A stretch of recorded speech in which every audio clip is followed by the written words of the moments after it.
Bienvenue dans Logma. Aujourd'hui, nous allons étudier un récit fabuleux, le récit de Pâques. L'humanité entière a été marquée par cet événement qui est vraiment hors du commun. Dans certaines situations de nos vies, tout semble terminé de manière humaine. Mais nous faisons parfois face à un mur où plus rien ne semble possible. Mais Jésus décide de venir à notre rencontre sur nos routes qui semblent parfois sans issue, pour qu'il puisse montrer sa puissance et changer nos vies. Bienvenue donc dans ce récit de Pâques, là où ce Logos devient Rhéma. Jésus a été crucifié un vendredi 3 avril 33. Et nous sommes aujourd'hui, vendredi 3 avril 2026. Cela fait donc 1993 ans pile après ces fêtes. Jésus est donc ressuscité le dimanche 5 avril. Revivons ensemble cette journée et découvrons les pépites que nous trouvons dans les 4 évangiles.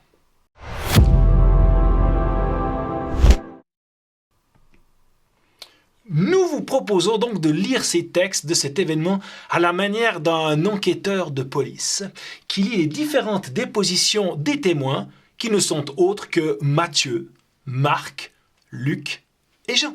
Parfois, quand on lit ces 4 évangiles, on a l'impression qu'ils disent pas tous la même chose, qu'ils se contrediraient peut-être, il y a des incohérences, et ça heurte un peu notre logique humaine, mais au fait, il n'en est rien. Quand on étudie à fond, on va voir encore et encore que la Bible est vraie, elle est véritable, elle est véridique, on va décortiquer avec vous ces textes pas à pas.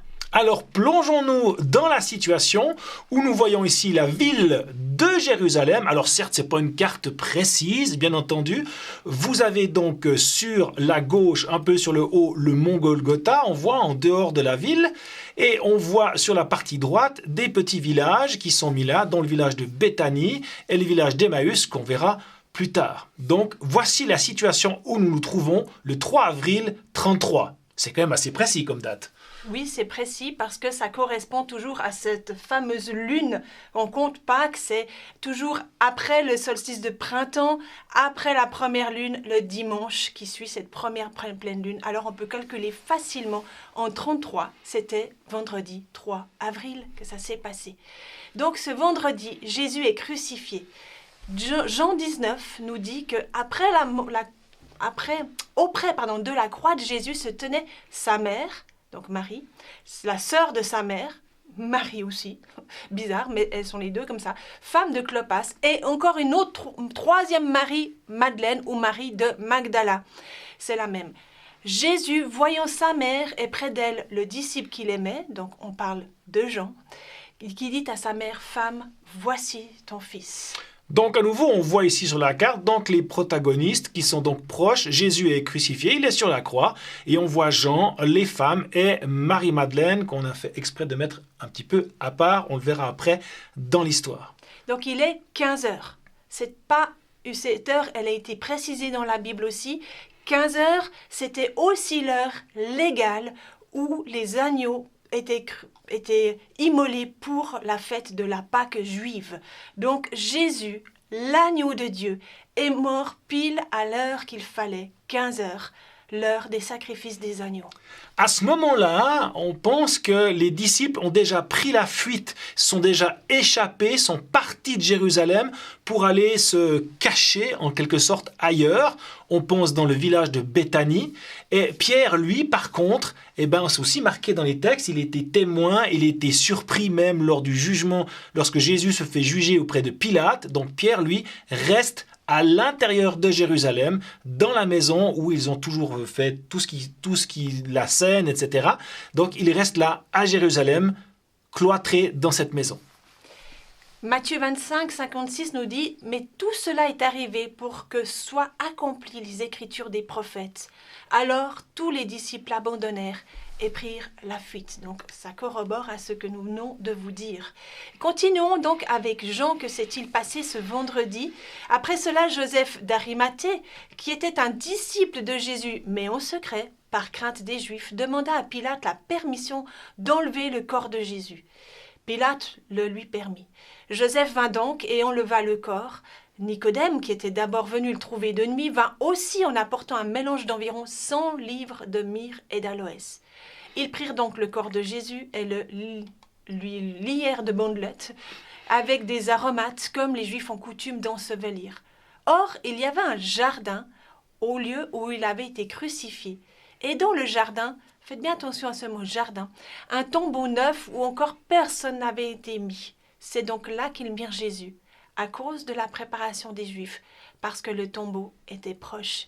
Et oui, comme Jésus est mort à 15 heures, le temps qu'ils aillent demander la permission à Pilate, qu'il prépare ce qu'il faut pour embaumer le corps, et qu'il retourne à la croix, qu'il enlève Jésus de la croix, ça ne devait pas être une mince affaire de le décrucifier, si on veut, et de le reprendre de l'homme, et tout ça, ça devait être fait avant la tombée de la nuit, parce que vendredi, c'est veille de sabbat, et à partir du coucher du soleil, c'est le sabbat qui commence.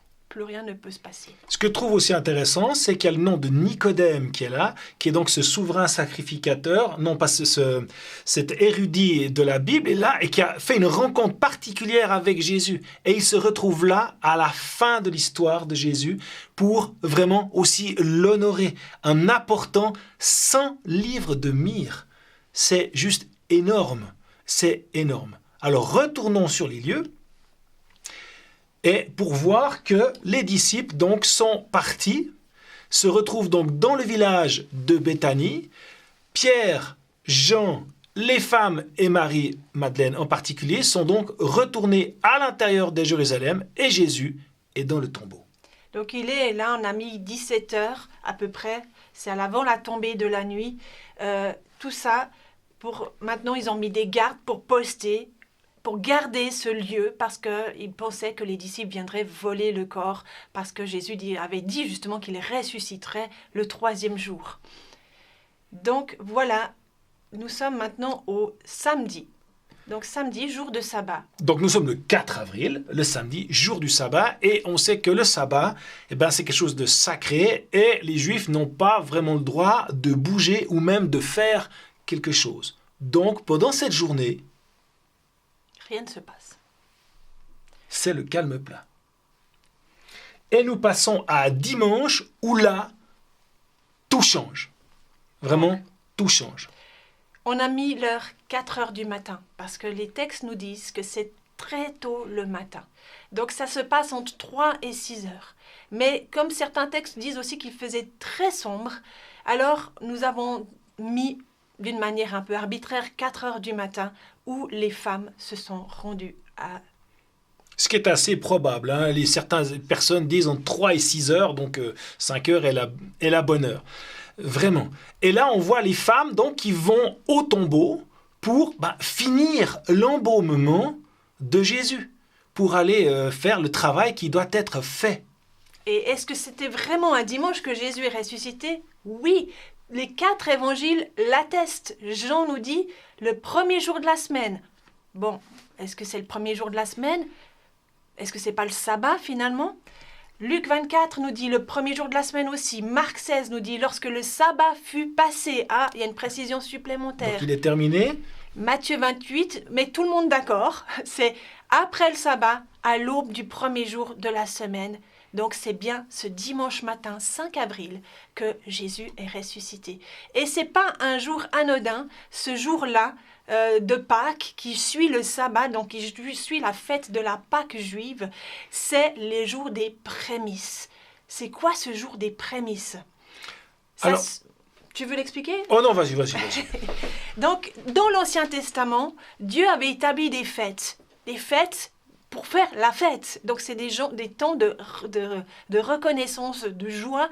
Et dans les Deutéronomes, on voit ce texte qui est dans Deutéronome 26, 1 à 11. On ne va pas le lire, mais si vous voulez vous y plonger, c'est là où on parle de ce jour des prémices. Donc c'est vraiment ce jour après le sabbat de la semaine de la Pâque. Une gerbe de prémices, donc c'était pour dire merci à Dieu et on prenait les premières choses qui poussaient, on les offrait à Dieu. Donc une gerbe devait être agitée devant Dieu. Et là, c'est comme si Jésus, il a été agité, parce qu'on va bien voir comment il est ressuscité.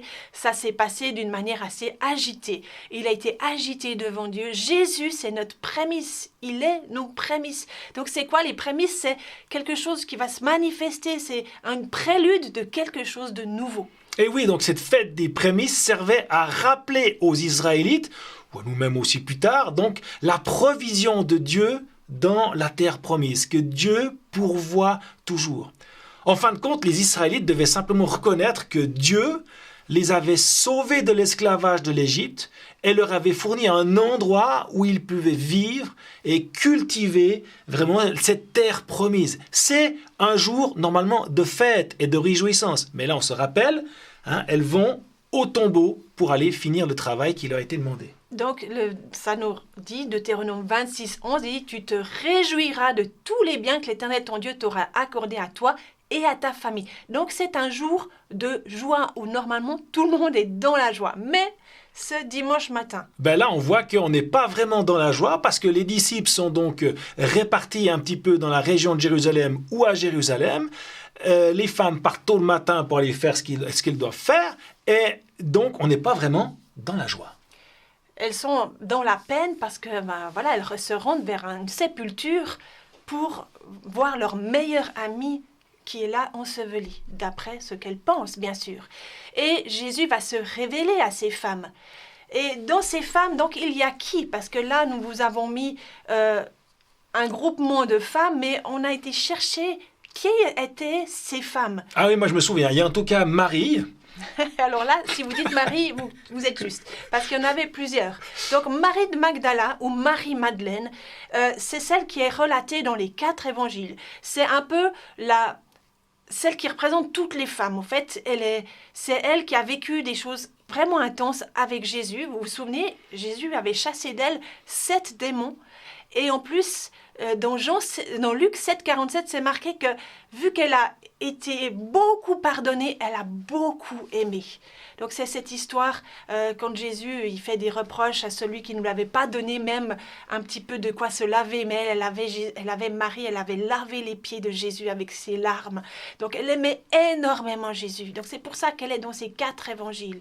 Mais il y avait d'autres femmes. Oui, il y avait Marie, donc la maman de Jésus qui est là, qui est restée auprès de la croix pendant la crucifixion. Et donc elle est aussi là, cette Marie. Donc ça fait une deuxième femme. Une troisième femme, femme de Clopas, mère Marie. de Jacques le mineur. Si vous avez vu The Chosen, Jacques le mineur. Donc c'est encore une femme et ce serait la sœur de Marie, mère de Jésus. Voilà. Donc ça nous fait la troisième. 4e femme. Donc vous voulez appeler votre fille, appelez-la Marie, quoi. Plus simple. Et il y en a encore Jeanne. 4e femme. Voilà. Oui, Jeanne, la femme de Chuza. Chuza, c'était l'intendant d'Hérode. Donc c'était une femme aisée et elle était citée dans ces femmes qui aidaient Jésus par des biens qu'elle possédait. Donc c'est comme une femme qui est proche du gouvernement romain, mais qui s'est convertie et qui s'est attachée à Jésus et qui vient aussi supporter, aussi par ses biens financiers, par pourquoi pas des maisons, des dépendances, en fait, à tous les disciples. Donc c'est aussi une personne importante, cette Jeanne, femme de Chuza. 5e femme qu'on suppose qu'elle peut être là, c'est Suzanne. Elle n'est pas forcément nommée dans cet événement-là de Pâques, mais dans Luc 3, elle faisait partie, comme Jeanne, de ces femmes qui entouraient Jésus, qui étaient là pour l'assister. Donc dans Luc 8, 3, on trouve le nom de Suzanne. Et on trouve dans l'évangile de Marc encore le nom de Salomé. Donc là, on a déjà 1, 2, 3, 4, 5, 6 femmes nommées. Et c'est marqué aussi qu'il y avait plusieurs autres sans préciser leur nom. Donc c'était un groupe entre 6 et 10 femmes qui sont ensemble. D'ailleurs, les femmes se déplaçaient rarement en dehors de la ville seules parce que c'était quand même dangereux. Donc on sait, c'était un petit groupe, c'était rassurant aussi qu'elles aillent ensemble. Que se passe-t-il quand elles arrivent à ce tombeau ? Alors là, tout à coup, dans Matthieu 28, verset 2, c'est là que ça nous est marqué que tout à coup, voici qu'il y a eu un violent tremblement de terre. Un ange du Seigneur descendit du ciel, s'approcha de la tombe, roule la pierre de côté et s'assit sur elle. Wow. Alors, on lit comme ça, hop là, bonjour, tata, j'arrive, je roule la pierre. Alors, il faut juste se rappeler que, donc, à cette époque-là, les tombeaux étaient refermés avec une pierre, soit ronde, soit carrée, plus souvent carrée que rond, et de nouveau, là, il fallait environ plus de 20 personnes, 20 hommes en particulier, pour déplacer cette pierre. Donc lui, l'ange, il arrive et la pierre se roule toute seule. Donc certains textes nous disent que cette pierre, elle a été transportée. Donc c'est le verbe aéro, ça veut dire qu'elle a été comme éjectée ailleurs. Donc les femmes, est-ce qu'elles ont vu ce tremblement de terre ou est-ce qu'elles ont vu les effets du tremblement? Donc c'est un tremblement de terre parce qu'il y a eu les anges qui sont arrivés, il y a eu une puissance extraordinaire à ce moment-là qui s'est provoquée, d'où les gardes qui ont presque fait dans leur culotte, on peut dire. Ils ont eu de la trouille dans leur vie. Et les femmes aussi, elles arrivent à ce moment-là. Donc imaginez l'intense moment qu'elles ont dû vivre ici. Mais Marc nous dit, dans Marc 16, les anges rassurent les femmes. Toujours, quand il y a une apparition d'ange dans la Bible, il y a toujours ce mot « la paix soit avec vous ». Ils annoncent toujours la paix. Même si l'événement fait peur, le surnaturel, il peut nous épouvanter, mais il ne devrait pas nous faire peur dans un sens de faire dans nos culottes, comme les gardiens, mais d'avoir cette crainte, mais en même temps cette joie. En fait, c'est une joie et une crainte mêlées ensemble. Et ils disent bien, ce Jésus crucifié, ils attestent qu'il a été crucifié. Ce n'est pas des histoires que vous cherchez, il est ressuscité. Il n'est plus ici. Mais voici le lieu où il a été déposé. Donc, il montre aux femmes que oui, il a bien été posé là, vous l'avez bien vu, mais il n'est plus là. Ce n'est pas une supercherie, il est ressuscité. Alors, qu'est-ce qui se passe suite à cet événement-là? Donc, les femmes sont là, face à ce tremblement de terre, cet ange, etc. Et donc, elles reçoivent cette nouvelle, il n'est plus là, il est ressuscité. Alors, qu'est-ce qu'elles font? Qu'est-ce qu'elles font? Elles vont retourner en ville pour aller annoncer la bonne nouvelle. Mais cette résurrection, aussi les femmes sont importantes parce que ça atteste aussi que c'est pas un complot ou que c'est pas quelque chose qui est vraiment manigancé de A jusqu'à Z, parce que les femmes à cette époque-là, prendre des femmes comme témoins, c'est pas le meilleur des choix. Pourquoi? Parce que les femmes n'avaient malheureusement aucune valeur juridique. Leur témoignage n'avait aucune valeur juridique à cette époque. Ce que disent les femmes, ce n'était pas pris pour compte.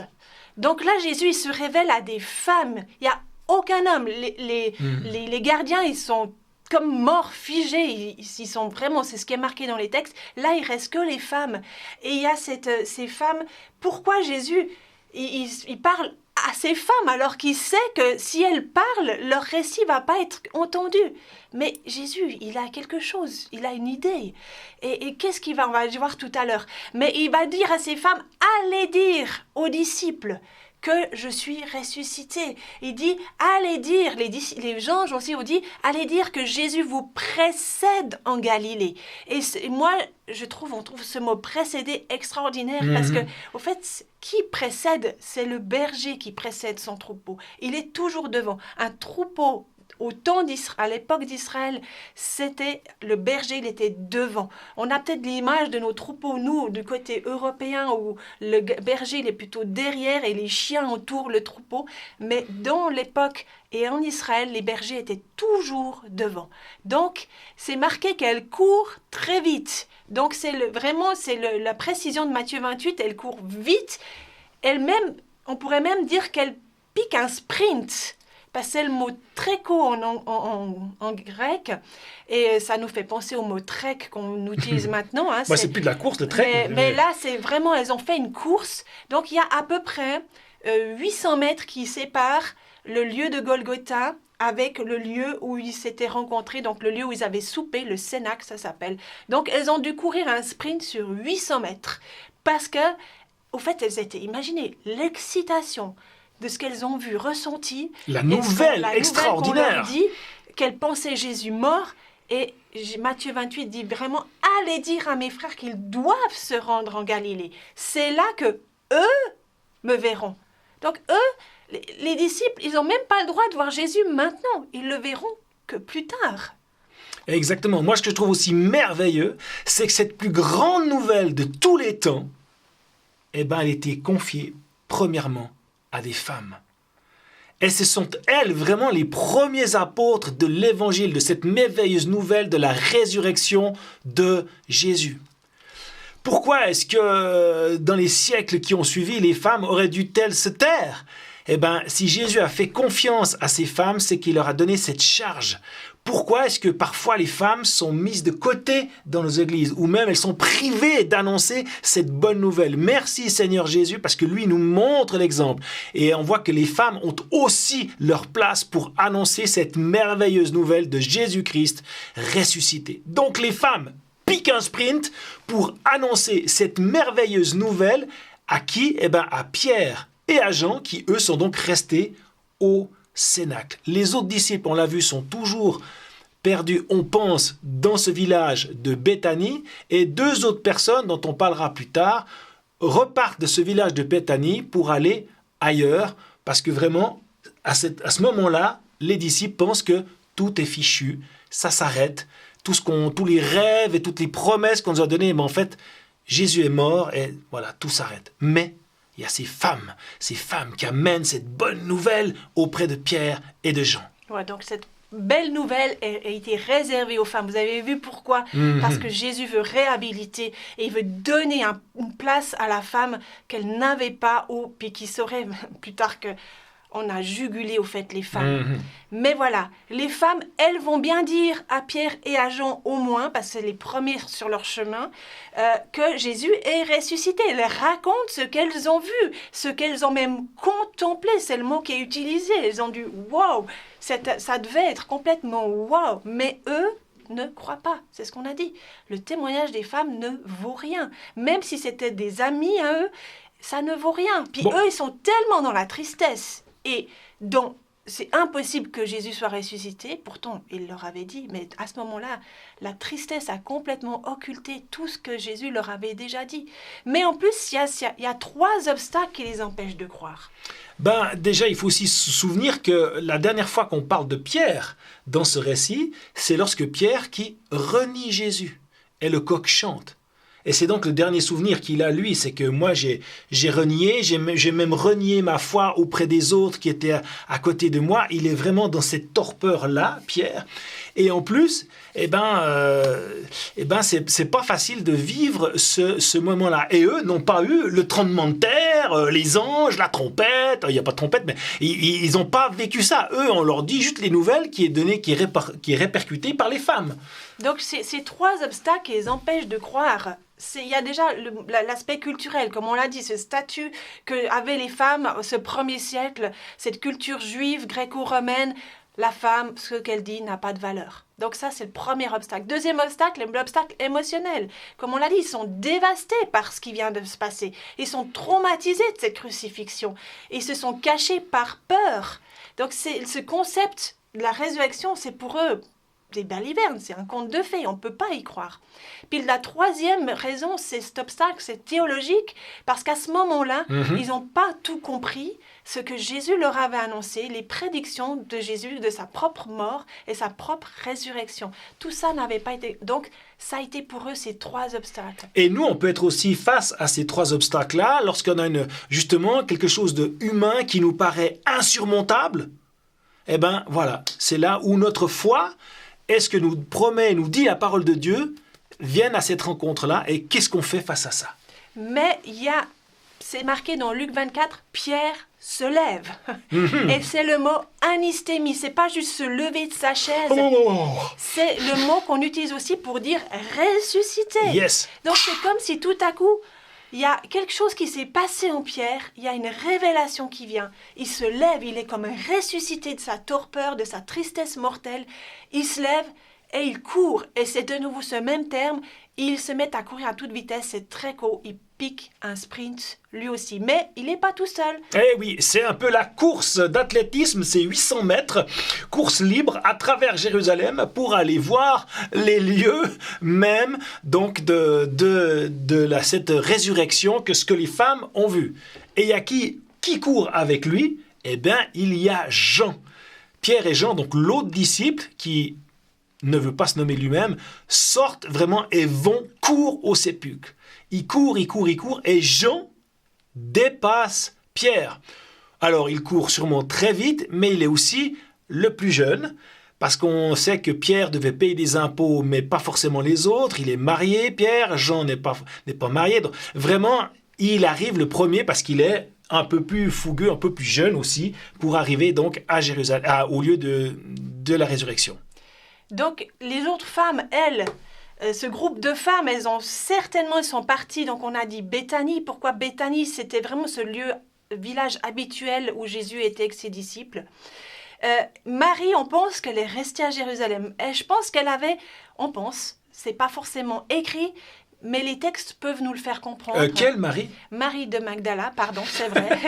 Elle serait restée à Jérusalem, elle, parce que dans le but peut-être d'accompagner Pierre et Jean vers ce sépulcre.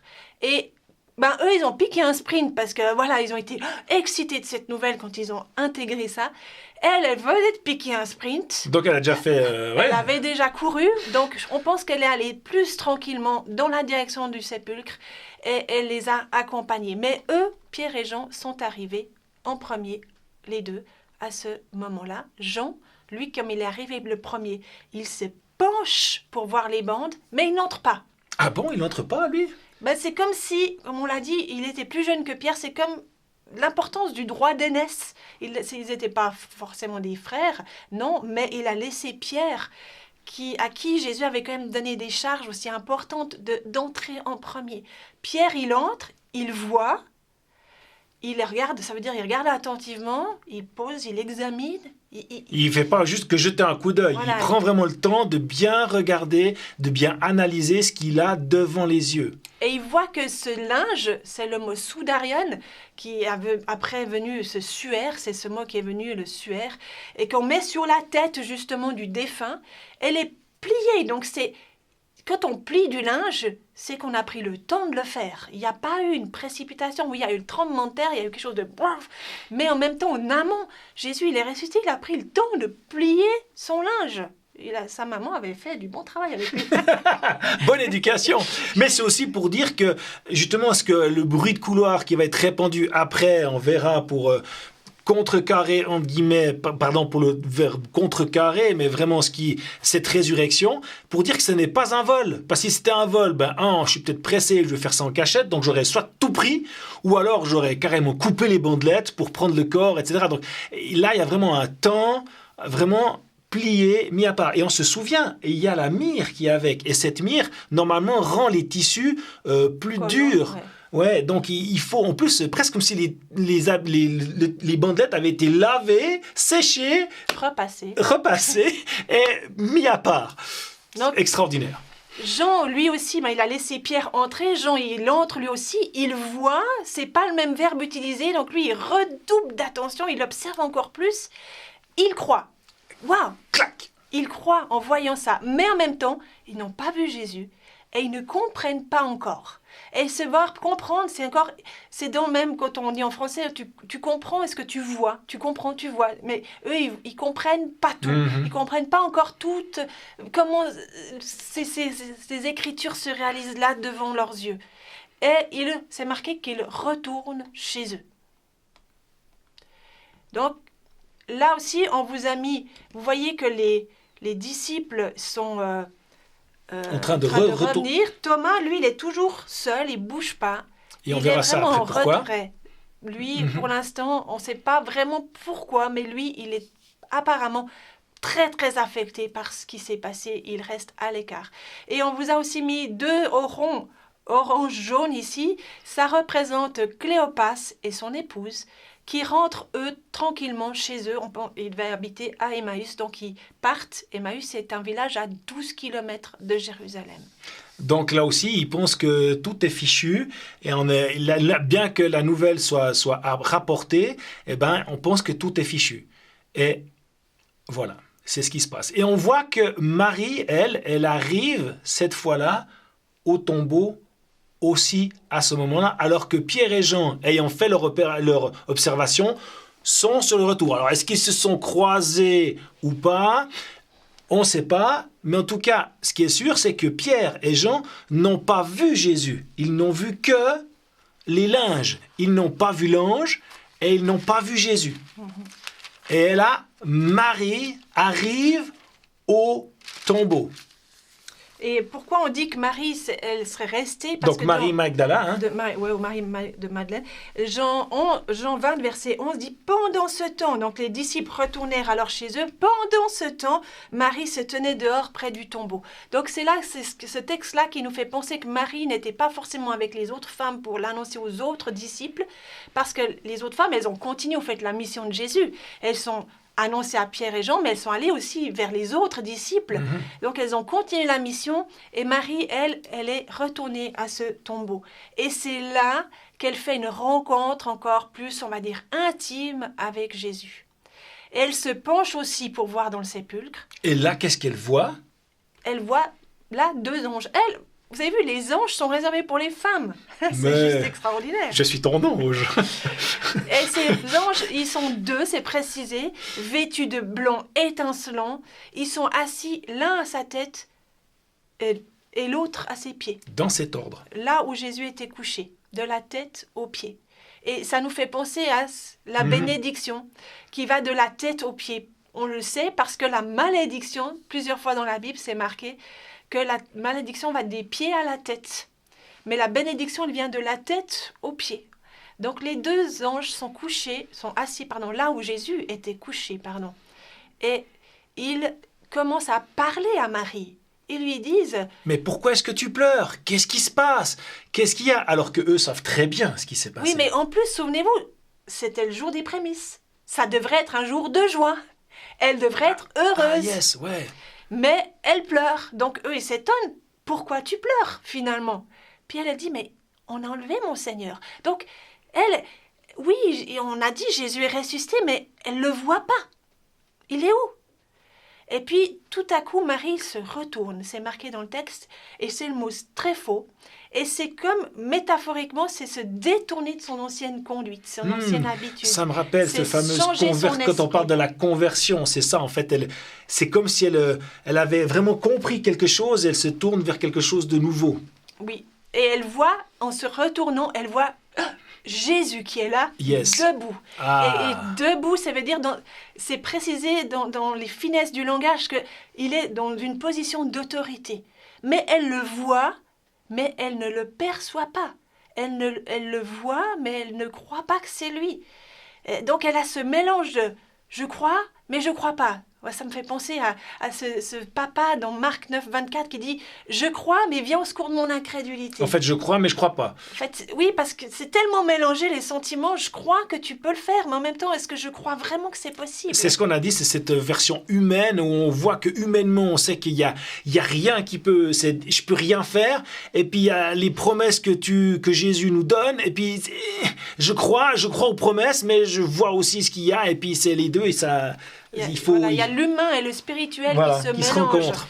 Et là, Jésus lui pose aussi la question, pourquoi pleures-tu? En fait, ça paraît tellement évident, pourquoi elle pleure. Mais Jésus, non, de nouveau, il veut pas les pleurs, il veut la joie.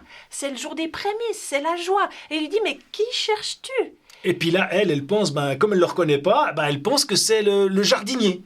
Alors elle pose la question au jardinier, mais c'est toi qui l'as enlevé? Où est-ce que tu l'as mis? Et là... Pourquoi est-ce qu'elle croit que c'est le jardinier? Donc elle voit Jésus. Pourquoi elle ne le reconnaît pas? Parce que Jésus, il est ressuscité. Il est La dernière fois qu'elle l'a vu, il était ensanglanté. Là, elle le voit ressuscité. Il est beau. Il a un corps glorifié, en fait. Et elle a l'impression de ne pas savoir que c'est lui. Donc, mais elle dit, tu es le gardien du jardin, c'est le mot képoros. C'est la seule fois où ce mot est utilisé dans le Nouveau Testament. Oh yeah. Mais pourquoi est-ce qu'elle dit ça? Et là, il n'y a pas... Vous savez, dans la Bible, c'est pas des hasards s'il y a des mots comme ça qui sont glissés dans les textes.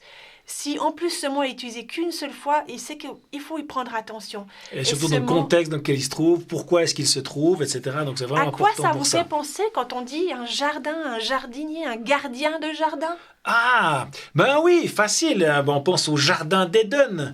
Et puis il y a aussi le gardien du jardin et Dieu qui vient faire la visite tous les soirs auprès d'Adam et Ève. Voilà, et dans Genèse 2,15, exactement, c'est marqué « L'Éternel Dieu prit l'homme et l'établit », de nouveau, on voit établir, c'est-à-dire être ferme, comme Jésus, dans le jardin d'Éden pour le cultiver et le garder. Donc, c'est quoi ce mot cultiver?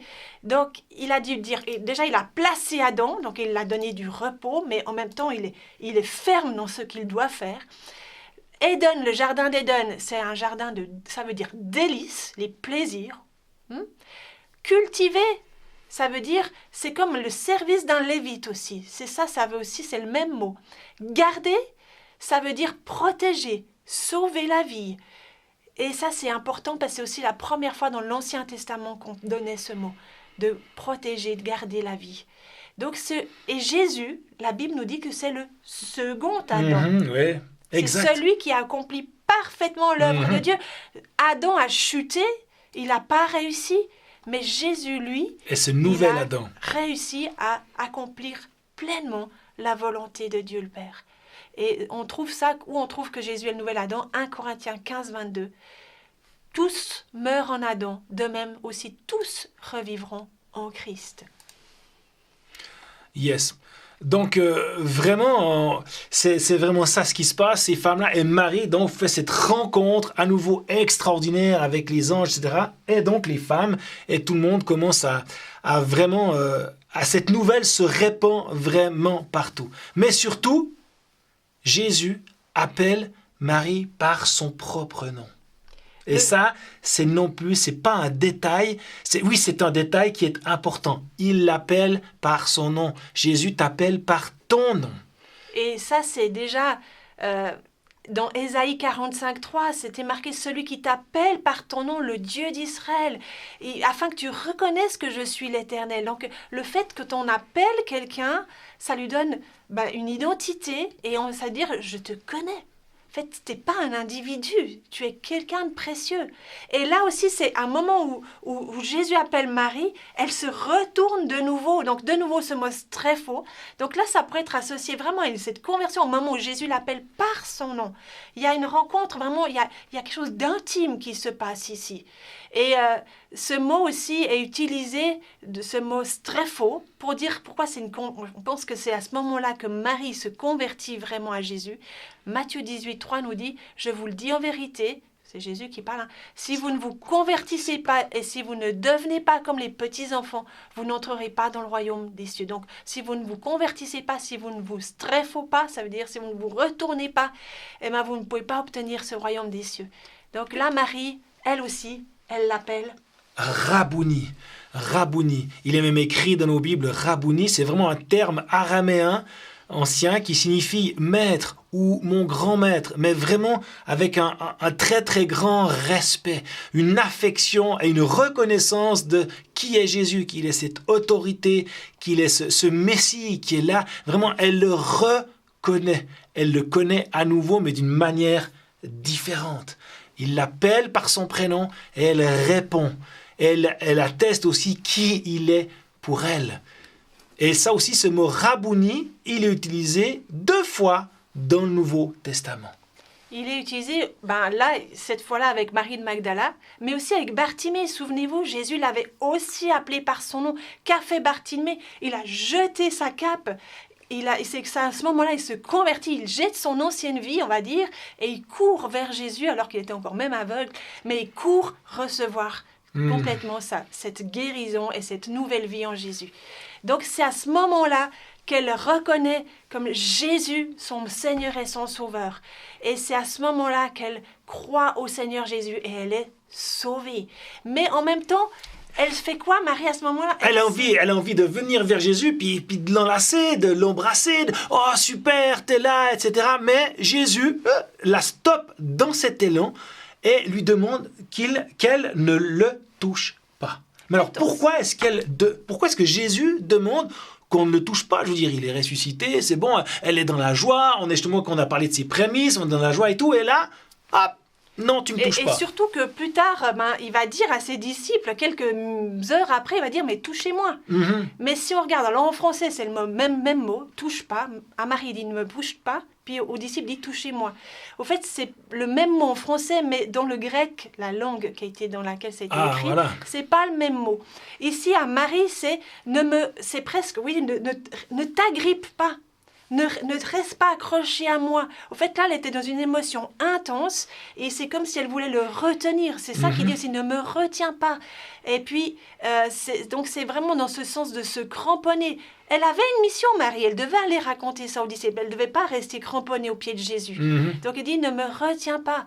Et puis aussi, Marie, elle devait passer de cet attachement émotionnel à un attachement spirituel. Parce que Jésus, il n'allait pas rester encore longtemps avec. Elle devait apprendre à ne pas avoir ce Jésus physique, mais avoir ce Jésus spirituel. Donc passer de cette relation physique de Jésus à une relation spirituelle. Ouais, cette assurance que physiquement, Jésus est toujours à mes côtés, à, entre guillemets, aujourd'hui, où je crois que Jésus est toujours à mes côtés. C'est spirituel. Je crois que Jésus est toujours présent. Je ne le vois pas, je ne peux pas le toucher, mais je sais qu'il est toujours présent. Et c'est ce passage-là, ce transfert-là qu'elle doit faire dans sa tête et que Jésus encourage. Et en plus, au verset 17 de Jean 20, il dit « Ne me retiens pas, lui dit Jésus, donc c'est ça, ne me touche pas, car je ne suis pas encore monté vers le Père. » Et pourquoi il dit ça? Parce que peut-être Jésus, oui, effectivement, il n'avait pas encore été versé son sang, on va dire, littéralement, dans ce lieu saint, dans le ciel. Hébreux 9.12 nous parle de ça, qui dit « Il est entré une fois pour toutes dans le lieu très saint, non pas avec le sang de bouc et de jeunes taureaux, mais avec son propre sang. Il nous a ainsi obtenu un rachat éternel. » Yes. Donc Jésus, il est allé verser son sang dans ce tabernacle céleste qui est auprès de son Père.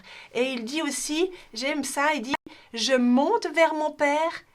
Va le dire à mes frères, va le dire. « Je monte vers mon Père qui est votre Père et mon Dieu qui est votre Dieu. » Donc là, il redonne ce qu'il a donné comme enseignement dans ces derniers chapitres, dont Jean précisément de 14 à 17, il a fait que de parler de son Père. Et là, il précise, c'est aussi votre Père maintenant. Amen.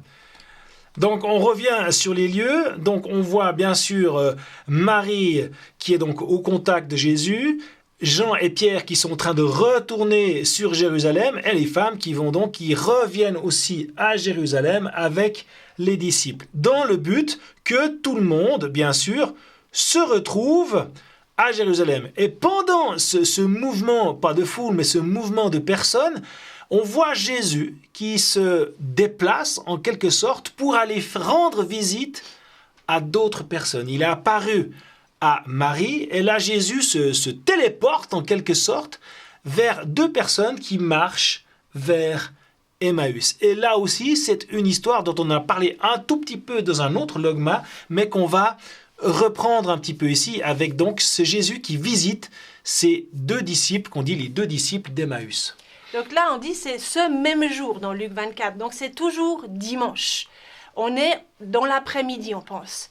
Les disciples sont repartis, certains, les 11, les 9 autres sont repartis. Parce que souvenez-vous, il y en avait 12, mais moins 2, ça fait 10. Et on pense que Thomas... Et un, c'est celui qui est mort, Judas qui est mort. Donc, ils ne sont plus que 11. Donc, il faut que les 11 soient réunis. Et je reprends Thomas aussi. Toujours, il reste un petit peu caché, ou on dit, mais dans la région de Béthanie, parce qu'il est très touché par cette nouvelle. On y revient encore après. Voilà. Donc, c'est ce même jour.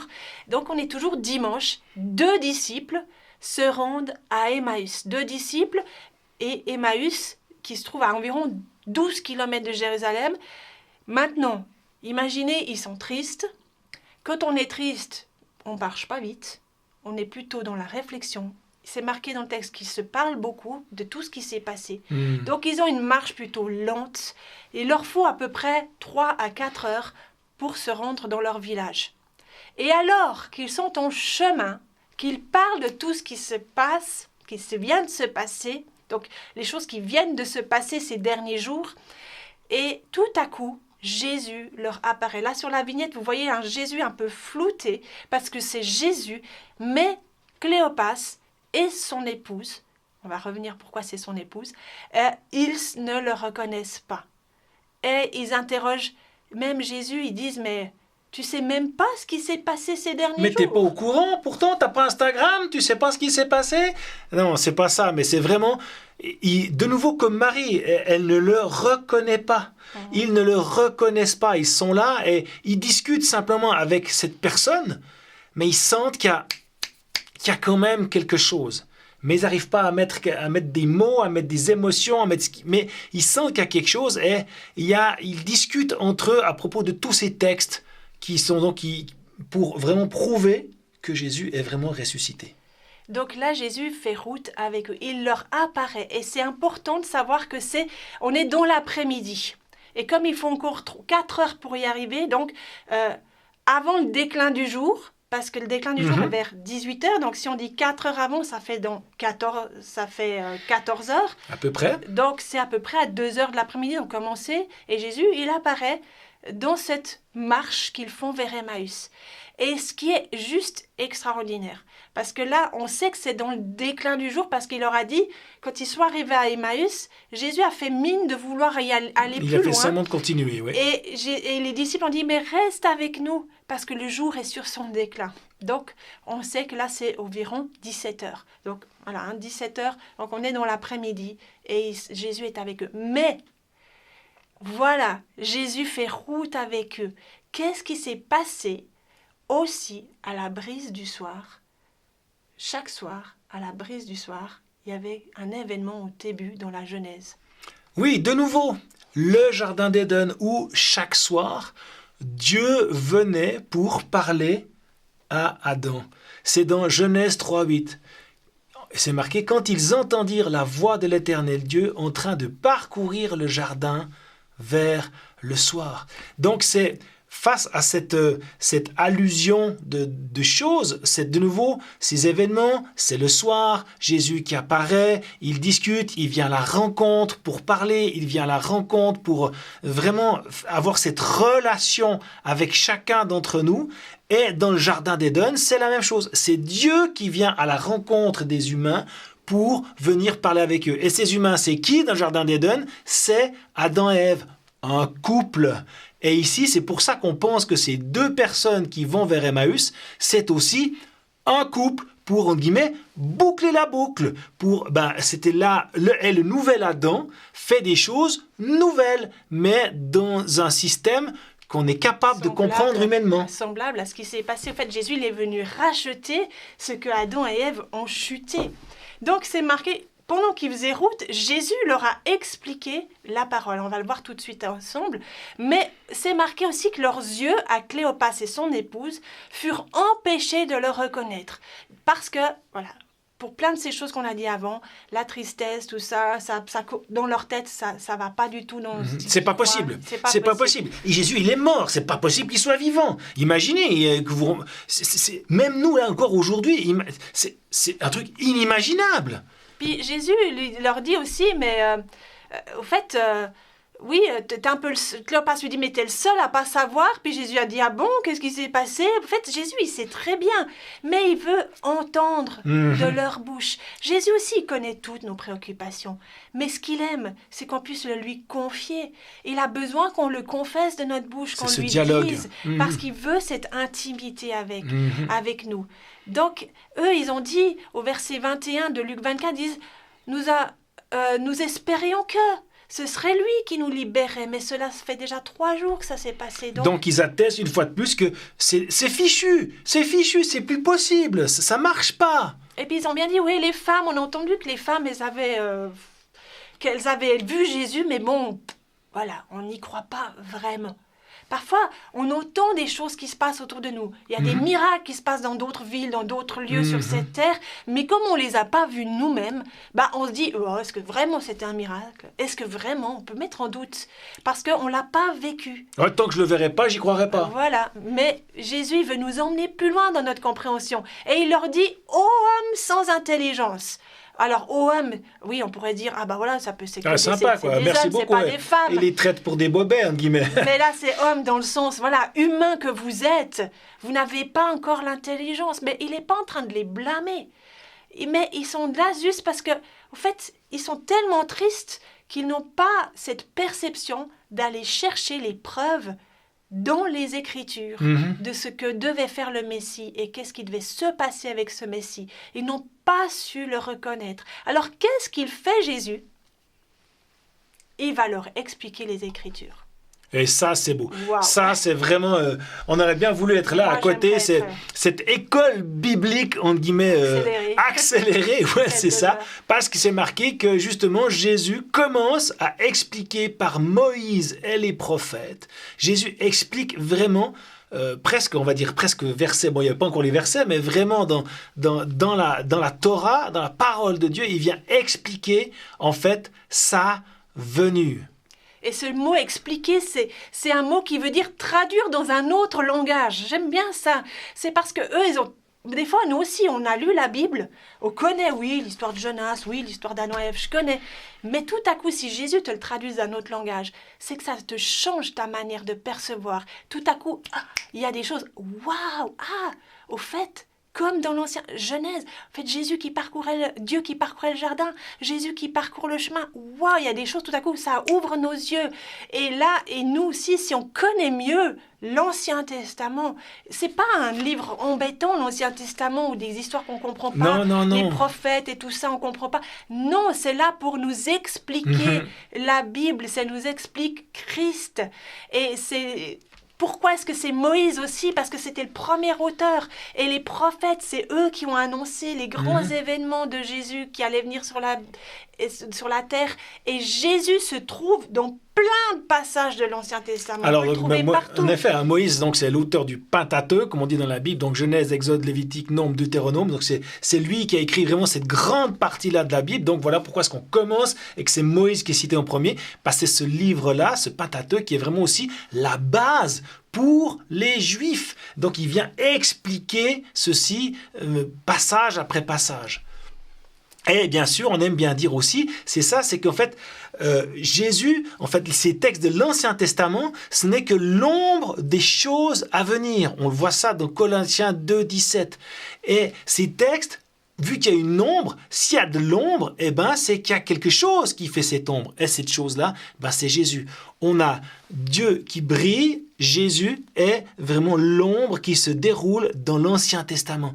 Et il y a plein de passages de cet Ancien Testament, notamment dans les passages écrits par Moïse, où on voit Jésus, en quelque sorte, déguisé ou en cachette, pardon de dire comme ça, dans ces textes de l'Ancien Testament. Et si vous suivez les épisodes de Logma, vous verrez qu'on va trouver chaque fois Jésus dans ces textes de l'Ancien Testament. Donc, l'ombre des choses à venir, mais la réalité est en Christ. Donc, s'il y a un corps, il est là, Christ. Et même Paul, il avait dit à Timothée, depuis ton enfance, tu connais les saintes écritures qui peuvent te rendre sage en vue du salut par la foi en Jésus-Christ.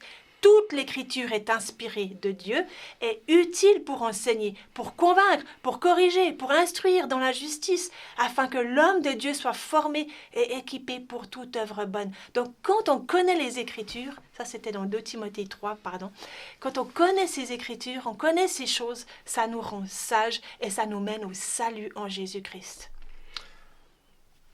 Donc, Jésus est auprès de ces deux personnes, en train de parler, et il se révèle à eux d'une manière particulière. Parce que jusqu'à maintenant, ils ne savent pas que c'est Jésus. Il explique, donc pour eux, c'est quelqu'un qui est un érudit de la Bible, mais ils n'ont pas reconnu que c'était Jésus. Et il y a quelque chose, un événement qui va faire ping, qui va venir. Tout comme avant avec Marie, qui l'appelle par son prénom, là, c'est un autre événement qui va faire le déclic. Que fait donc les disciples? Ils invitent Jésus à venir chez eux. Parce que c'était bientôt le soir. Ils se mettent à table. Non, reste, viens, on va manger ensemble encore. Et alors qu'il est à table, c'est leur hôte, mais c'est lui qui prend les devants. Aussi, ça c'est spécial. Ouais. C'est comme si tu invites un copain chez toi, mais c'est lui qui dit « Viens, je prends le pain, viens, je te donne, viens, je te sers. » Voilà, mais en fait, c'est ce que Jésus a fait. Au verset 31, c'est marqué de Luc 24. Il prit le pain et après avoir prononcé la prière de bénédiction, le rompit et le leur donna. Alors leurs yeux s'ouvrirent et ils le reconnurent, mais il disparut de devant eux. Alors leurs yeux s'ouvrirent de nouveau. On retrouve, ça me fait penser, les yeux qui s'ouvrent tout à coup quand on mange quelque chose. Eh oui, la suite dans le jardin d'Éden, lorsque Ève et Adam aussi mangent le fruit de la connaissance du bien et du mal, leur esprit s'ouvre. Et bien là, de nouveau, on fait la boucle qui se boucle. De nouveau, il y a l'esprit qui s'ouvre, mais sur quelque chose de nouveau, une révélation nouvelle. Donc là, Jésus vient, on a dit, il rachète la chute d'Adam et Ève, il la rachète. Maintenant, ce n'est plus... Donc, dans Genèse 3, verset 6-7, c'est marqué, elle prit de son fruit, donc Ève prit du fruit, elle en mangea, elle en donna aussi à son mari. Donc, il y a les mêmes verbes, prendre, donner. Et Il donc, partage. il donne à son mari qui est Exactement. avec elle, il en mange, et leurs yeux à tous les deux s'ouvrirent. Mais là, les yeux s'ouvrent, les disciples, ils s'ouvrent sur Jésus. Waouh! Mais Adam et Ève, ils s'est ouvert sur quoi? Sur la prise de conscience du mal, qu'ils étaient nus, qu'ils étaient... Au fait, tout était fichu pour eux. Mais là maintenant, pour les disciples, c'est une nouvelle chose. Les anciennes choses sont passées, c'est une nouvelle vie qui s'ouvre à eux. Ils reconnaissent Jésus, ils reconnaissent la vie, ils reçoivent la vie. Donc, c'est là, il vient racheter, c'est plus une pomme, c'est du pain. Le pain, ça représente Jésus, ça représente son corps, ça représente la parole. C'est juste extraordinaire. Maintenant, Jésus, il est venu donner son pain. Dans Jean 6, si vous lisez tout ce chapitre, ça parle justement de Jésus qui est ce corps, qui est ce pain qui a été donné pour nous, qu'il faut qu'on en mange pour pouvoir en vivre. Pas manger de la pomme pour mourir, mais manger du pain pour vivre. Yes, donc Jésus reste avec eux, il demeure avec nous, il veut pas seulement juste faire un passage, il veut être avec nous quasiment à 100%. C'est lui, ils disent, tu as les paroles de vie, à qui irions-nous d'autres? Dans Jean 6, verset 68, vraiment, il partage le pain. Et c'est le fait de faire de nouveau cette scène, ce repas, que là, cling, vraiment, leurs yeux s'ouvrent. C'est un geste. Ah, mais c'est lui. Et là, touch. Donc Jésus se révèle. C'est pas. Oui, il se révèle. Il se révèle, mais sans se révéler, parce Ouais. qu'au moment où ils voient ça, ils comprennent ça, Jésus devient invisible, il disparaît. Et voilà, exactement. Donc n'oublions pas que Jésus il a un corps glorifié. Il n'est plus sous les lois de l'attraction terrestre. Il peut bouger d'un sens ou dans l'autre. Et ça, quand on sait ça, au fait. Un jour, nous, on aura le même corps que Jésus. Nous aussi, on va pouvoir se déplacer d'un lieu à l'autre, passer les murs. On va pouvoir vivre ça, au fait. Le conte du passe-muraille, c'est aussi quelque chose qui nous est réservé. C'est trop beau. Et on verra d'ailleurs cette histoire de passe-muraille aussi pour la suite du texte. Et justement, les disciples, ils disent à ce moment-là, mais nos cœurs brûlaient quand ils nous parlaient des Écritures. En fait, quand tu parles de la parole, moi je sais pas, en tout cas moi quand je lis la Bible, mon cœur brûle parce que je sais que c'est la parole de Dieu. Je sais, et là on doit avoir cette même, quand on brûle pour quelque chose, c'est qu'on est passionné. Donc ils sont tellement brûlants, qu'est-ce qu'ils vont faire ces deux disciples? Eh ben ils perdent pas, et ni une ni deux, ils ont envie de partager cette bonne nouvelle avec les autres disciples, parce qu'on se souvient, ils séparaient. Et c'est à quel moment? On se souvient qu'ils ont demandé à Jésus de venir déjà pour partager le repas avec eux, et là, dans les textes, c'est marqué qu'ils vont donc faire ça de nuit. Ils vont revenir à Jérusalem de nuit. Donc, et là, c'est vraiment un parcours extraordinaire qu'ils vont faire. On pense que c'est à peu près 19h qu'ils arrivent à Jérusalem parce qu'ils ont pris le temps vers 5h, 5h30, 6h de manger, le temps qu'ils vivent ce qu'ils doivent vivre avec Jésus, revenir à Jérusalem, 12 km, n'oubliez pas. Mais là, ils ont le feu en eux. Ils ont le feu, pas aux fesses, mais en eux. Mais ils sont de nouveau, ils piquent un sprint, les deux. Et les 12 km qu'ils ont mis 4 heures à pied parce qu'ils étaient tristes et parce qu'ils parlaient beaucoup. Là, ils mettront plus qu'1 heure parce que si on court vite, on peut parcourir 12 km en 1 heure. Mais n'oublions pas qu'ils le font de nuit. Et normalement, on ne faisait pas ça de nuit. Mais là, ils vont de nuit. Pourquoi? Pour aller à la rencontre des autres disciples. Mais comment ils ont eu cette force? Parce qu'ils avaient déjà fait toutes 4 heures de marche. Et tu te dis, mais encore, ils sont allés en 1 heure chrono à Jérusalem. Mais au fait, c'est ça. Les textes de l'Ancien Testament prennent vie. Ésaïe 40, 31 nous dit quoi? Ceux qui comptent sur l'Éternel renouvellent leur force. Ils viennent de manger le pain de la vie. Ça leur a donné un shot extraordinaire. Ils prennent, Ésaïe 40 nous dit 31, ils prennent leur envol comme les aigles. Peut-être qu'ils se sont même envolés jusqu'à Jérusalem, j'en sais rien. Ils courent sans s'épuiser. Ils marchent sans se fatiguer. C'est ce qu'ils ont exactement expérimenté à ce moment-là avec ce retour sur Jérusalem. Et ils arrivent vers les disciples qui sont dans cette maison du Cénacle. Ils racontent avec engouement tout ce qu'ils viennent de vivre, qui disent « On l'a vu, Jésus ressuscité !» Puis les autres disciples disent « Oui, c'est vrai, Pierre l'a vu aussi !» Alors on ne sait pas où, mais c'est marqué que Pierre l'a vu. Et là, on retrouve en fait ce qui a été perdu, c'est-à-dire cette joie des fêtes, des prémices. Tout à coup, ce début de journée qui commençait dans la tristesse, dans le dépit, où je vais me cacher, m'éloigner, etc. On revient à la fin de ces journées, le dimanche soir, vraiment au début du soir, du repas ensemble. On pense même que c'est autour des 18 heures à peu près, ils se retrouvent ensemble pour partager la joie. La Bible, c'est un sujet de joie. Jésus nous veut joyeux. Et c'est vraiment ça tout le monde se réunit pour partager cette joie. Bien sûr, par contre, mais il reste une personne qui manque, c'est Thomas. On va le voir après, mais ils sont donc là tous ensemble pour se réjouir. Donc ils sont dans ce même lieu, donc c'est le soir de ce même jour, nous dit Jean 20. Donc on est toujours dimanche. C'est toujours, vous avez on prend du temps pour vous le réexpliquer, mais au fait, ça a pris une journée quand même, hein, le soir de ce même jour. Donc c'est un soir, c'est après 18 heures. Tout à coup, Jésus se présente aux disciples. Tadam! Jésus arrive. Et comment est-ce qu'il arrive? Il passe à travers les murs, à travers les portes. C'est parce que c'était précisé que les portes étaient fermées à clé dans un autre évangile. Et Jésus, de nouveau, ça peut faire peur parce qu'ils sont là entre eux tout à coup. Quelqu'un qui arrive, ça peut surprendre, mais Jésus dit tout de suite « Shalom », veut dire « la paix soit avec vous ». Et là, il montre ses mains, il montre ses pieds, il montre son côté. Il dit « Allez-y ». Touchez-moi, regardez, c'est vraiment moi. Et il répète, la paix soit avec vous. Parce qu'il l'a dit 2 fois, c'est qu'il veut vraiment pas qu'il soit dans la peur, mais dans la paix. Et là, à nouveau, il se passe un événement qui devrait nous faire penser de nouveau à ce qu'on dit de nouveau, au jardin d'Éden. Que fait Jésus? Il souffle sur les disciples. Et c'est la seule fois que ce mot « emphusao », qui est mis là dans le Nouveau Testament, c'est la seule fois où ce mot est utilisé.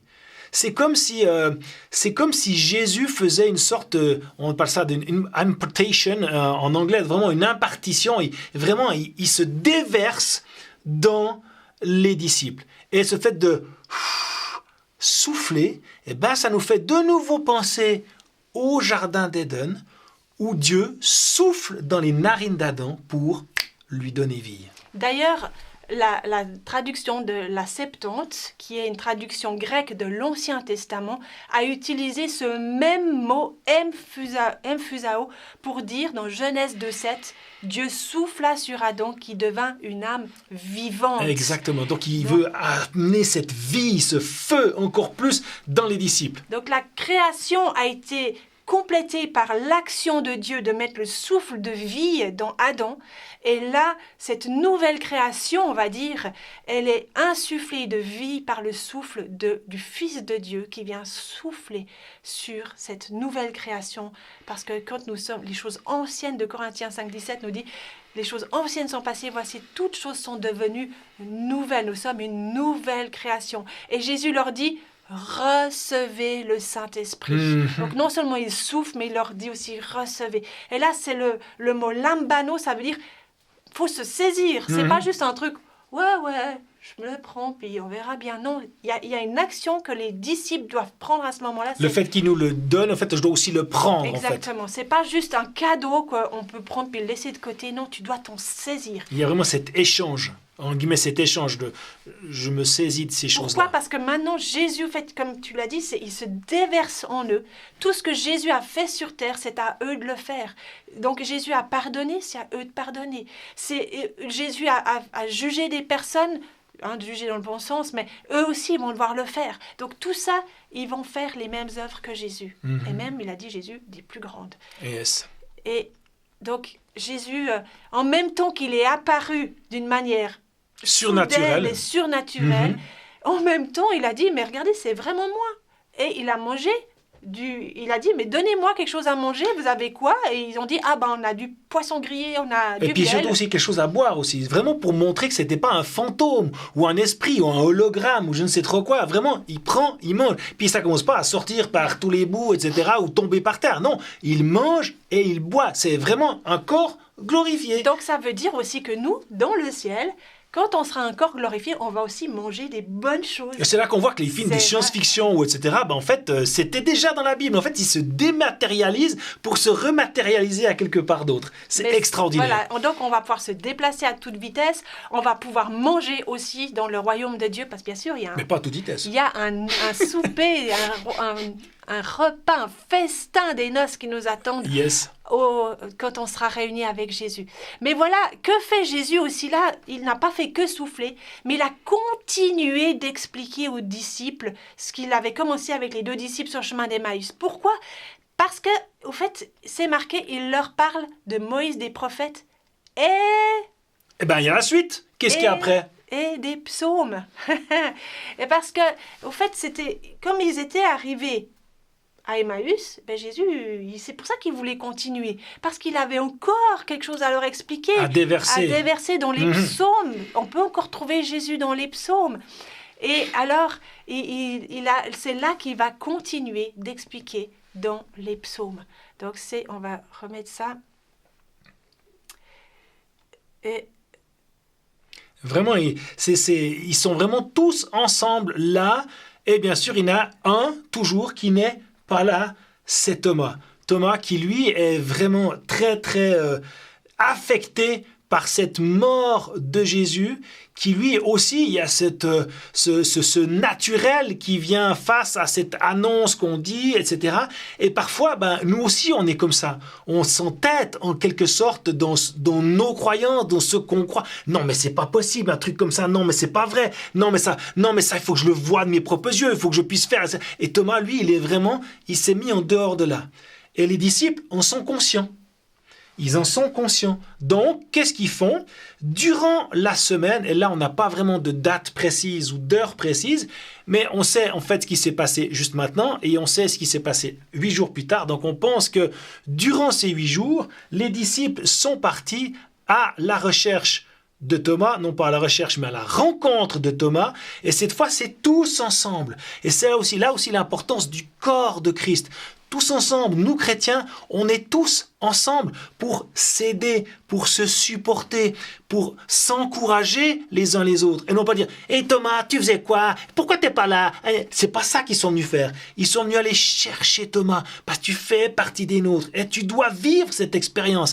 Et ils vont le chercher pour ensuite le ramener et vivre une dernière fois le dimanche, 8 jours plus tard. Nous sommes le dimanche 12 avril, donc, de l'an 33, plus tard, et c'est là que les disciples sont à nouveau tous rassemblés dans le cénacle. Oui, mais juste avant, là, tu as été un tout petit peu trop vite, parce que juste avant, quand il rencontre Thomas, il raconte à Thomas tout ce qu'ils ont vécu. Tous les faits, toutes les histoires, tout ce que Jésus a expliqué, l'Ancien Testament et tout ça. Mais Thomas, il a eu des doutes. Et ce qui est incroyable quand même, quand on regarde son mot Thomas, ça veut dire quoi le mot Thomas? Ça veut dire jumeau. Et il était appelé aussi Didyme. Dans Jean 20, Jean appelé Didyme. Didyme, ça veut dire 2 jumeaux. Donc il devait certainement avoir un frère jumeau. Mais voilà, est-ce qu'il était vivant ou pas? On n'en sait rien, mais c'est ce que son nom veut dire. Mais en même temps, si on prend ça d'un côté aussi spirituel, Thomas, il était double. Double, ça vient du mot doute. En italien, on le comprend mieux, c'est dubbio, le doute, et doppio, le double. Et alors, doute, il avait des doutes, Thomas. Et c'est ça, les doutes. Et en même temps, c'est marqué dans Matthieu 28, 17, quand ils le virent, se prosternent devant lui, mais quelques-uns eurent des doutes. Et c'est le mot doute, c'est le mot distazo, et puis justement ça vient, dis veut dire 2. Donc quand on doute, on est 2 personnes. Un croit, l'autre pas. On est vraiment là. Et Thomas, il a dit, au verset 24 de Jean 20, « Si je ne vois pas dans ses mains la marque des clous, si je ne mets pas mon doigt dans la marque des clous, si je ne mets pas ma main dans son côté, je ne croirai pas. Il a dit, là, c'est 3 fois mention du « si je ne fais pas, je ne croirai pas ». À moins que, c'est ça que ceci veut dire, à moins que je ne le touche, je ne le croirai pas. À moins que je ne le voie, je ne croirai pas. En fait, Thomas, là, à ce moment-là, il n'est pas encore converti. Il n'a pas la foi. Parce que la foi, c'est croire avant de voir. Mais là, Thomas, il veut voir pour croire. Il a besoin de voir pour croire. Alors, Pierre, plus tard, il a dit dans ses écrits, 1 Pierre 1,8, il a dit, vous, lui, en parlant de Jésus, que vous aimez sans l'avoir vu. Il parle de nous. Nous, on n'a pas vu Jésus en vrai. On l'aime sans l'avoir vu. En qui vous croyez sans le voir encore, vous réjouissant d'une joie ineffable et glorieuse. Donc, Thomas, lui, il était comme aussi les passants, quand ils ont vu Jésus sur la croix, qui ont dit, ils sont passés, Jésus, il est suspendu à ce bois, et ils ont dit, oh, il a sauvé les autres, il peut se sauver lui-même. Si le roi d'Israël, qu'il descende de la croix. Il est bien assez fort pour le faire tout seul. Et nous croirons en lui. Donc, ils veulent voir que Jésus descende de la croix pour croire en lui. Donc, c'est l'inverse de la foi totalement. La foi, c'est croire pour voir.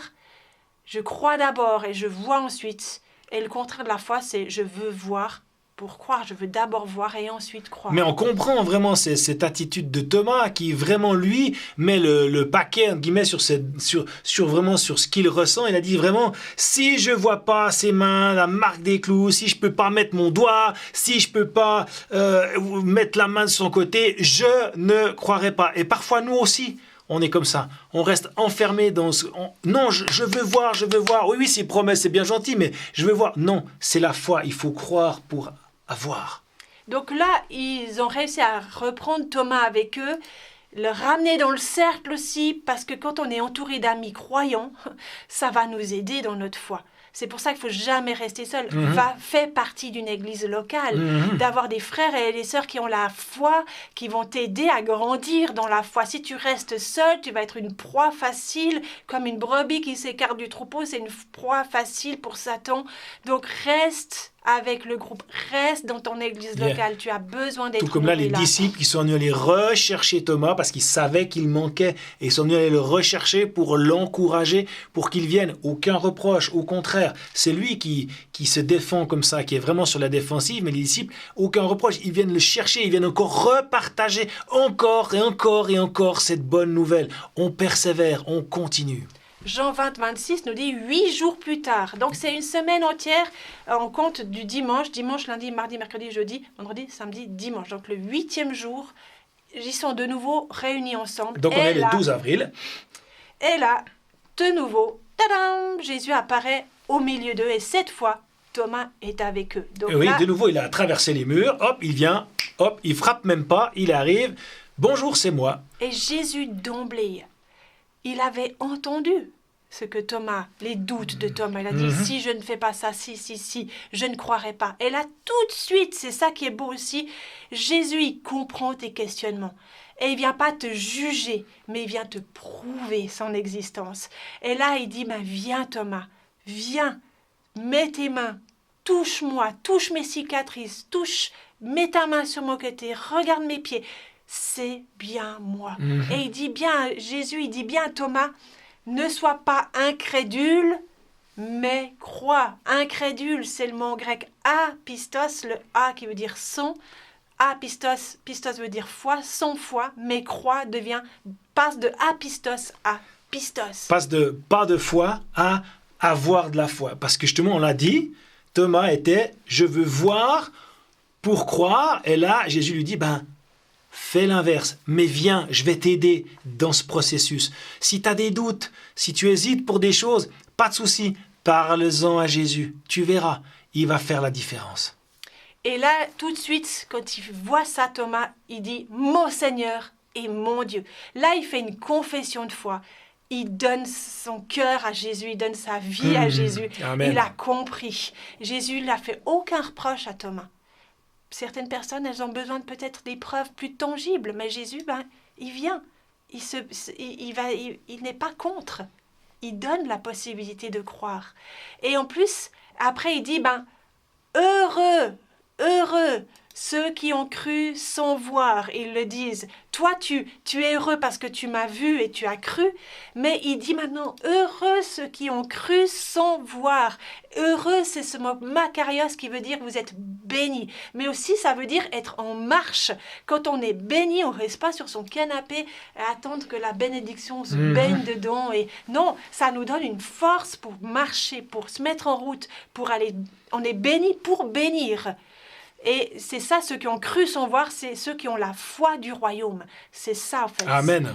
Et la fin de cette histoire se termine au verset 30. Jésus a accompli sous leurs yeux encore beaucoup d'autres signes miraculeux qui n'ont pas été rapportés dans ce livre, donc dans le livre de Jean. En effet, il y aurait beaucoup trop à écrire, mais il n'a pas cessé de alimenter en quelque sorte leur foi, de toujours encourager, de toujours mener plus loin pour nous encourager. Jésus ne vient pas pour nous réprimander ou nous freiner, il vient là pour nous encourager, pour nous mener et passer au-delà de ces voies qui semblent sans issue, la mort, pour nous amener la joie, pour amener la vie. Mais justement, pourquoi on dit, mais pourquoi ça n'a pas été écrit encore tous ces miracles? Ça aurait été génial, ça fait ça de plus pour croire. En fait, verset 31 dit, mais ce qui s'y trouve a été écrit pour que vous croyiez que Jésus est le Christ, le Fils de Dieu. Donc là, on a Christ et Fils de Dieu, les deux titres fondamentaux pour croire en Jésus. Il est Christ et il est Fils. Les deux choses en même temps. Et ainsi, en croyant, vous possédiez la vie en son nom. On termine comme ça ce chapitre 20 de Jean. Ça te suffit, ce qui est écrit là te suffit amplement pour croire que Jésus a été crucifié, qu'il est mort, qu'il a été enseveli et qu'il est ressuscité le 3e jour. Ça, c'est l'important et c'est les fondements que tu dois croire quand tu es en Jésus. Si quelqu'un te raconte autre chose, ce n'est pas l'évangile. Jésus, il est mort, crucifié à la croix, et il est ressuscité de la mort 3 jours après. C'est ça que tu veux, c'est cela qu'on veut amener ce jour de Pâques. Tu reçois sa vie, et la vie, tu la trouves dans sa parole, dans ce pain qu'est Jésus. C'est là que nous voulons fonder notre foi, dans ce Christ, Fils de Dieu. Alors quand on célèbre la Pâques dans nos communautés, dans nos églises locales ou peu importe, c'est pas juste se rappeler le bon vieux temps ou se dire « Ah ouais, Jésus, il était cool, c'est super ce qu'il a... » Non, c'est vraiment attester en mangeant le pain, en buvant le vin ou le jus du fruit de la vigne, comme on dit, c'est vraiment attester que Jésus est encore vivant aujourd'hui. Il est ressuscité.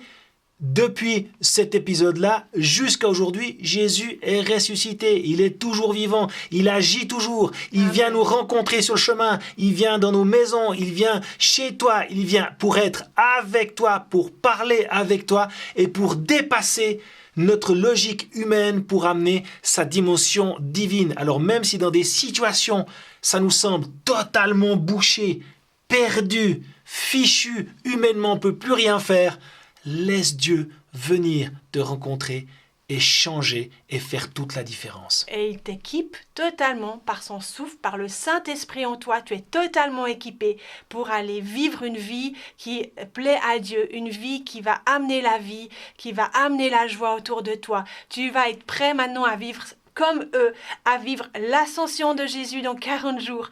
Et ensuite, ce temps de Pentecôte, ce temps d'être baptisé dans le Saint-Esprit, de recevoir une dose supplémentaire, on va dire, de force, de puissance. Et on t'invite aussi, si tu n'es pas encore totalement baptisé dans le Saint-Esprit, de demander à Jésus ce baptême pour que tu puisses être rempli de force, de foi, d'audace pour aller parler et annoncer la bonne nouvelle de la résurrection et de l'évangile de Jésus-Christ. Alors à bientôt sur un autre épisode de Logma. Tout de bon à toi.